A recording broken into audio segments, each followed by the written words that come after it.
কখন যে এত কাজ শেষ করব কে জানে। উফ, আমার আর ভালো লাগছে না। হ্যাঁ, এই টেপি শোন না। টেবিলের ওপরে কতগুলো বাসন রয়েছে, একটু মেজে দে না মা। মা, আমি এক্ষুনি নখে নেল পালিশ পরেছি, আমি এখন বাসন টাসন মাজতে পারবো না, আমার নখ খারাপ হয়ে যাবে।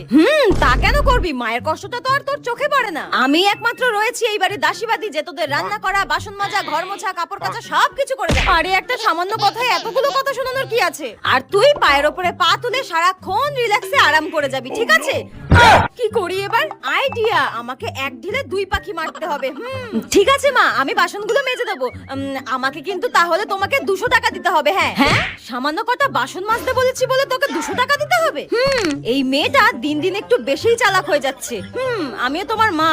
ঠিক আছে, তুই বাসনগুলো মেজে দে, আমি তোকে 200 টাকা দেবো। হ্যাঁ, তুমি দেবে আমাকে 200 টাকা মা? আরে সত্যি দেবো, যা বাসনগুলো মেজে দিয়ে আয়, যা। ঠিক আছে, এক্ষুনি যাচ্ছি, এক্ষুনি যাচ্ছি। তুই তোর মাকে এখনো চিনে উঠতে পারিসনি, টাকা দিয়ে কি করে নিয়ে নিতে হয় সেটা আমিও জানি।